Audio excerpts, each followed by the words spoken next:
Hello and welcome again. Last time we concluded that God is aware of everything that's happening because He's the God of the universe and He has permitted it for His own grand purpose.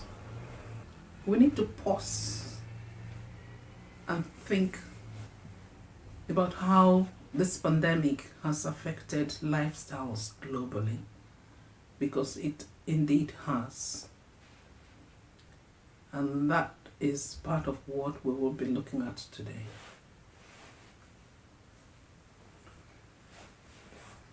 There will be life after this pandemic season,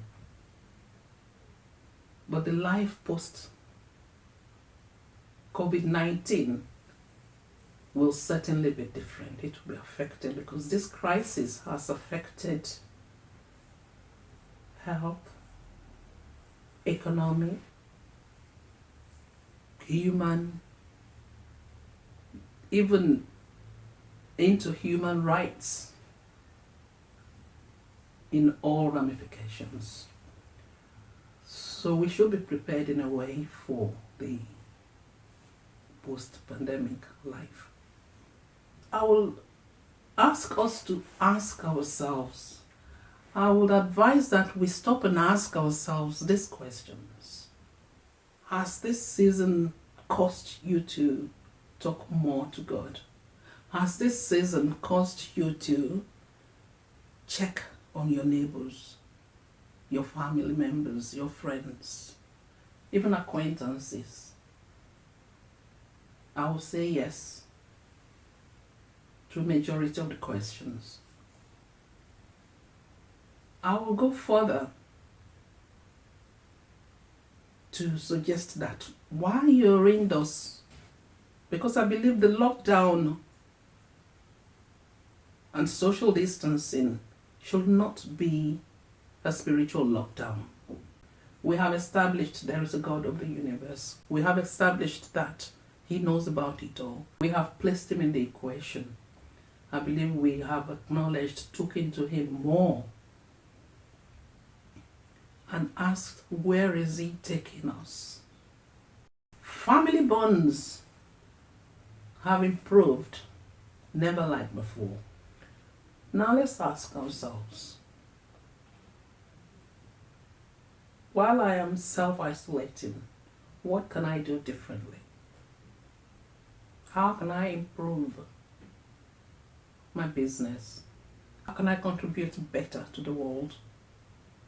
How can I add value to life aside keeping fit? How am I preparing economically in my business for post-pandemic lifestyle? Those are questions I believe everyone should be asking themselves and getting ready for the life we're about to start living when lockdown is over. I'm going to take a step further by addressing our governments, our leaders. For example, people in the telecommunications industry could make Wi-Fi accessible and free to all, not just as contributions to mankind, but because this will enable people to be aware. It will create awareness of what is going on, how the virus has evolved, and how to prepare, how to get ready, how to save each other, from contamination, how to realize that by staying at home, you're not just protecting yourself, you are protecting others. You might spread it.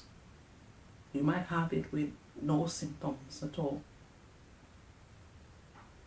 And for nations that have TV licenses, I'll advise you just stop taking TV licenses from people now, because they need to see what's going on.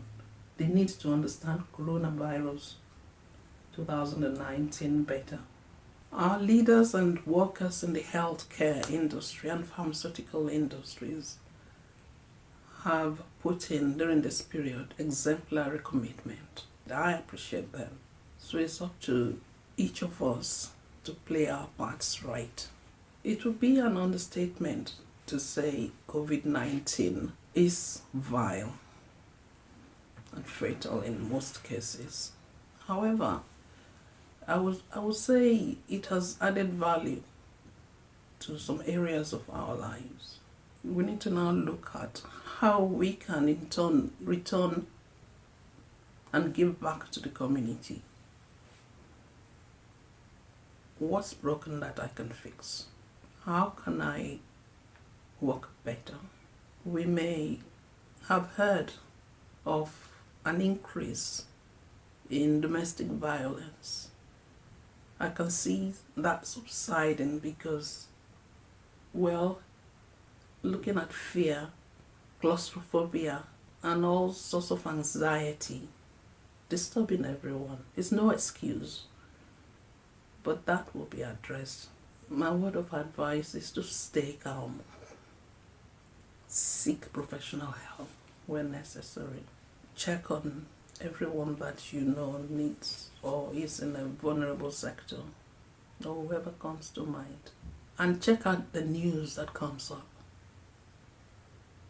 Not all news is true. Just find out the truth. Find out which of all the breaking news is real news. We need to thank God in all situations. What strengthens me to carry on are the words of Psalm 119, verse 71. It says to me that yes, I know I am afflicted, but because I know God is in everything, I am learning His statutes. I am getting closer to Him, because I will thank Him in the end. But I know God is in all situations. I know God is with me. And I know I'm getting close to Him and learning more of Him. I don't know about you, but that sure reassures me. But that works for me. But that strengthens me to carry on. I am Aderonke. God bless you.